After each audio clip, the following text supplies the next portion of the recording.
I am Ferris, and I am 30 years old. I currently live in Titusville. I'm from St. Augustine. I have a 11-year-old daughter. I have an 8-year-old son, and I currently have another baby on the way. As a child, I don't know, I've always been very outgoing, very spontaneous, life of the party, like no holds barred. I'm full force. I act on impulse. I'm just full throttle, wide open. Just got me in a lot of trouble.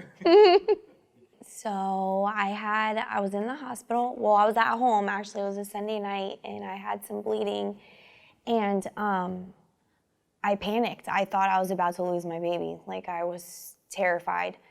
And I was actually on the phone with my mom when it happened, and I just went into absolute panic.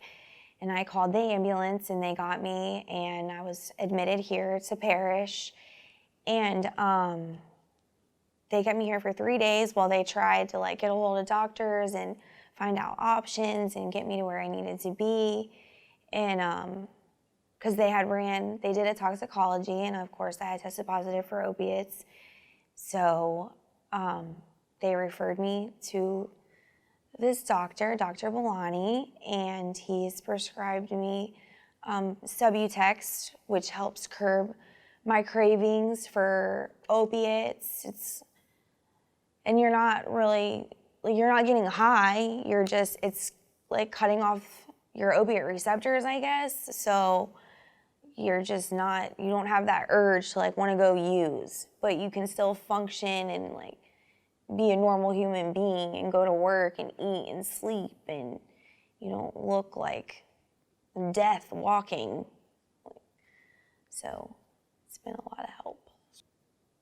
I am very relieved that I have this option and that I am doing this rather than seeking drugs out on the street and doing heroin, pills, Dilaudid. That was my drug of choice. I was an IV drug user.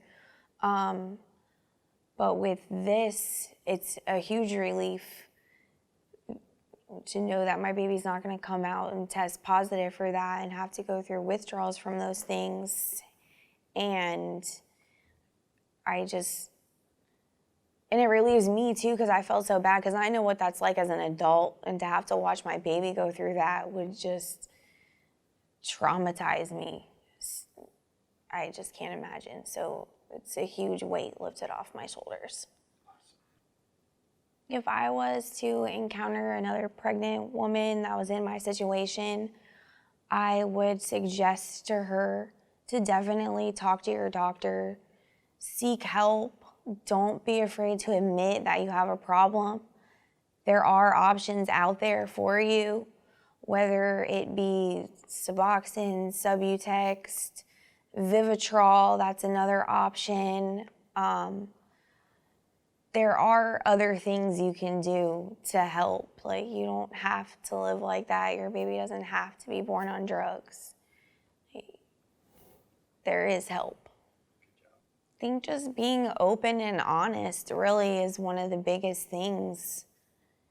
Just don't be afraid. The fear too to be looked down upon by your doctors, or that you're gonna be treated differently as an addict, to be able to speak up and say hey, this is what's going on. I have a problem and I need help. So I guess I'm grateful personally that my situation, I regret that it happened the way that it did, but I'm also very grateful that it happened, because it gave me the courage to be able to speak up and say, hey, this is what's going on and I need help.